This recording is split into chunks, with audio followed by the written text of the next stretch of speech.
इसका इंतजामात अपने जिले स्तर पर करें। सारे एसपीओ को अलर्ट पर रखा गया है कि जहां से ये काफिला निकलेगा, ये इसका डेड बॉडी जाएगी उस जिले पे। अब यहाँ से मान लीजिए शुरुआत होती तो रास्ते यहाँ से दो हैं। एक तो फतेहपुर होते हुए अगर ये जाते हैं तो फतेहपुर होते यहाँ से कौशाम्बी होते हुए और बनारस होते हुए सीधे निकल सकते हैं। दूसरा एक रास्ता यहाँ से आता है कि ये फतेहपुर से और उधर हंडिया होते हुए निकल सकते हैं। तो अब देखते हैं कि प्रशासन ने आखिर कौन सा रास्ता चुना है। तो अगर यहाँ से निकलने के बाद लगभग 8 से 10 घंटे लगेंगे। बिल्कुल, और बने रहिए हमारे साथ में। आसिफ अंसारी गाजीपुर से हमारे साथ में हैं, तो एक बार जुड़ने की कोशिश करेंगे। तो आपको बता दें कि प्रदीप, मऊ में किस तरीके से, क्योंकि लोग तो बात नहीं कर रहे हैं और हो सकता है क्योंकि धारा 144 वहां पर लागू है, ऐसे में लोग घरों से बाहर निकलते वक्त भी इस चीज को ध्यान रख रहे होंगे। अगर ऐसे में बात करें, क्योंकि प्रशासन की वहां पर बात करें, तो किस तरीके के इंतजाम वहां पर?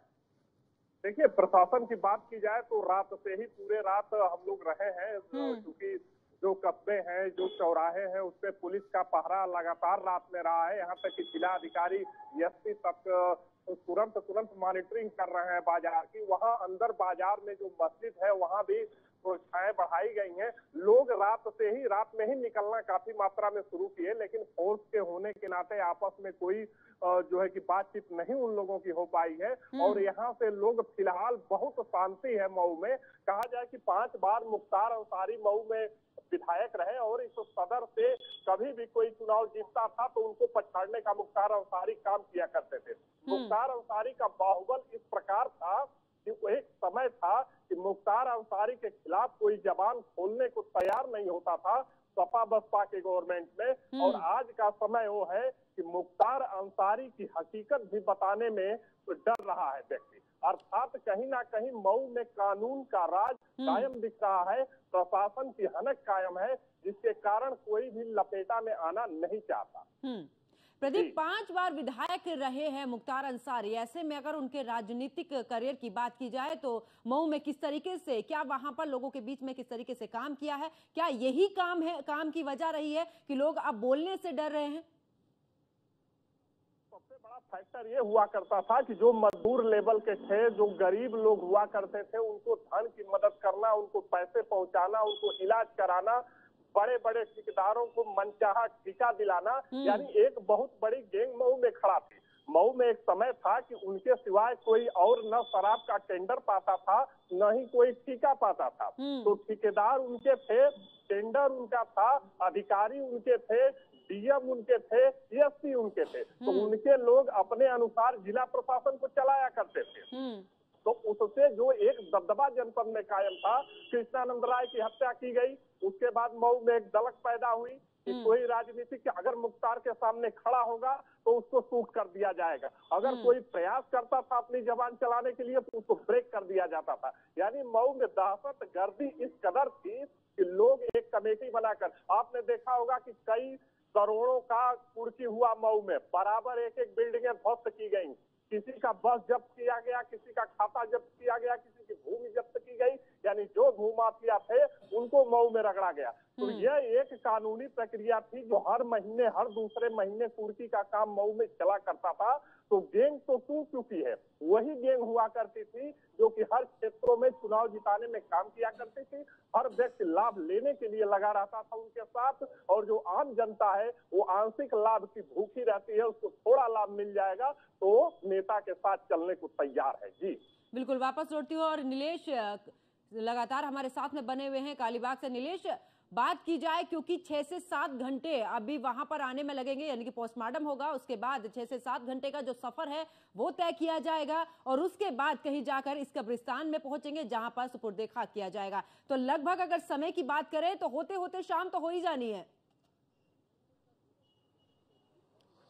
देखिए बिल्कुल जिस तरीके से पोस्टमार्टम हाउस से जो खबरें आ रही हैं कि करीब 1 से 1.5 बजे के करीब में उनका पोस्टमार्टम होगा, उसके बाद एक लंबा रास्ता तय करना होगा, करीब 4 से 5 घंटे यहाँ तक आने में लगेंगे। तो ये कहा जा सकता है कि करीब शाम के वक्त जो है उनको सुपुर्दगे खाक किया जा सकता है। तस्वीरें इस समय हम आपको दिखाएं, जो यहाँ के स्थानीय पुलिस प्रशासन के लोग हैं वो लगातार जो है, चाहे वो कब्रिस्तान हो, उनका पैतृक आवास हो, गाजीपुर का अलग अलग इलाका हो, वहाँ वो भ्रमणशील हैं, लोगों से अपील कर रहे हैं कि शांति व्यवस्था बनाए रखें। और ये तस्वीरें हम आपको जो है कब्रिस्तान से दिखा रहे हैं, जहाँ पर देख सकते हैं कि तमाम जो जिला प्रशासन और पुलिस प्रशासन से जुड़े अधिकारी हैं वो यहाँ पर पहुंचकर जायजा ले रहे हैं कि कितनी कब्र खोदी गई है, कितना समय अभी कब्र खोदने में है और कितनी देर में जो है मुख्तार अंसारी के 100 को यहाँ पर लाया जाएगा। ये जो आपको हम तस्वीर दिखा रहे हैं, ये तस्वीर मुख्तार अंसारी की जो माँ है उनके जनाजे की ये जो मज़ार दिख रही है उसके आगे इनके वालिद साहब की है। और ऐसे तमाम एक के बाद एक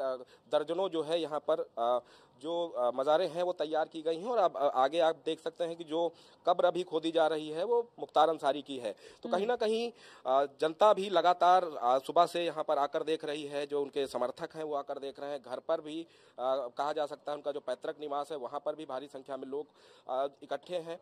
परिवार के लोग अपील कर रहे हैं कि शांति व्यवस्था बनाए रखें और ये जो है समय दुख दर्द का समय है और ऐसे में सभी लोग जो है जो उनके साथ हैं उनको वो सलाम करते हैं। इस तरीके की बातें मुख्तार अंसारी के बड़े भाई के द्वारा सुबह सुबह कही गई थी। और अभी की अगर हम बात करें तो पूरे गाजीपुर इलाके में या कहा जा सकता है पूरे जिले में जो है धारा 144 का पालन कराने के लिए पुलिस प्रशासन, जिला प्रशासन पूरी तरीके से मुस्तैद है और अलग अलग जगहों पर जाकर जो है निरीक्षण कर रहा है। और अभी इससे कुछ देर की पहले की अगर हम बात करें तो कई गाड़ियों से पीएसी बल भी यहाँ पर पहुंच गया है और अलग अलग जगहों पर उनको तैनात कर दिया गया है। तो गाजीपुर की अगर हम बात करें तो पूरी तरीके से गाजीपुर शांत है और उस पल का इंतजार कर रहा है कि जब मुख्तार अंसारी के 100 को यहाँ पर लाया जाएगा और उनका जनाजा उठेगा। जब जनाजा उठेगा तो उस समय भी पुलिस बल ने तैयारियां कर रखी हैं पूरे अगर हम उनके पैतृक निवास से और कब्रिस्तान के बीच की दूरी की बात करें तो करीब 400 से 500 मीटर की दूरी है। और ऐसे में उनके जो समर्थक हैं काफ़ी संख्या में आ सकते हैं। तो कहीं ना कहीं पुलिस प्रशासन ने पूरी तैयारियां की हैं। और बांदा से अगर हम गाजीपुर के बीच की बात करें तो 2 दर्जन से ज़्यादा गाड़ियों के काफिले के बीच में जो है उनके 100 को यहाँ पर लाया जाएगा। सुरक्षा व्यवस्था के पुख्ता इंतजाम किए गए हैं। जगह जगह पर लोकल इंटेलिजेंस यूनिट को भी जो है तत्पर रखा गया है। उसके अलावा सिविल ड्रेस में भी पुलिस कर्मियों को तैनात किया गया है ताकि अंदर की जानकारियां मिल सके, कहीं से कोई कानून व्यवस्था ना बिगाड़ सके। अपने सहयोगी अमित साहनी से कहूंगा कि तस्वीरें जो है कब्रिस्तान के बाहर की दिखाएं कि लोग जो है सुबह से ही आकर देख रहे हैं कि कब्रिस्तान में कब्र खोदने का काम कितना हुआ है। और आप देख सकते हैं कि हर उम्र के लोग यहाँ पर हैं। कहीं ना कहीं इन लोगों से जब हमने बात की तो उनका साफ तौर पे कहना है कि मुख्तार अंसारी ने गाजीपुर के लिए जो काम किए हैं, जो गरीबों के लिए काम किए हैं, वही कारण है कि लोग इतने बड़े पैमाने पर लोग यहाँ पर आ रहे हैं और उस पल का इंतजार कर रहे हैं कि जब उनके 100 को लाया जाएगा, अंतिम दर्शन ये लोग कर सकेंगे, जनाजा उठेगा और कब्रिस्तान में उनको सुपुर्दे खाक किया जाएगा। तो ये तस्वीरें हम पूरे कब्रिस्तान की आपको दिखा रहे हैं, घर की बाहर की भी तस्वीरें दिखा चुके हैं। तो कहीं ना कहीं परिवार के लोग ये भी कह रहे हैं कि जो मुख्तार अंसारी का बेटा है उसको जो है कोर्ट के आदेश के बाद कम से कम उसके वालिद के जनाजे में शामिल होने के लिए 1 दिन का समय दिया जाए। अब देखना होगा हाई कोर्ट इसमें क्या कुछ निर्णय लेता है।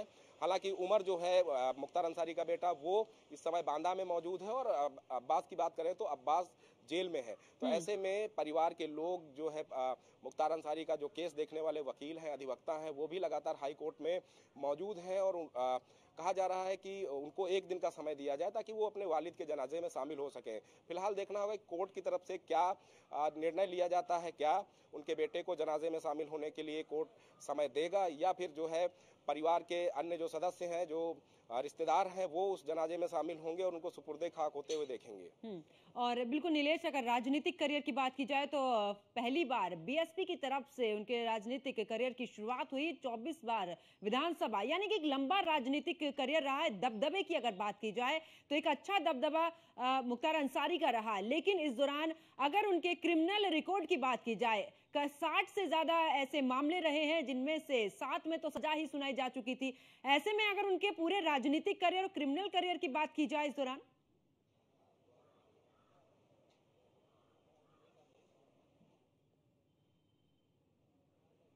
नीलेश आवाज मिल पा रही है?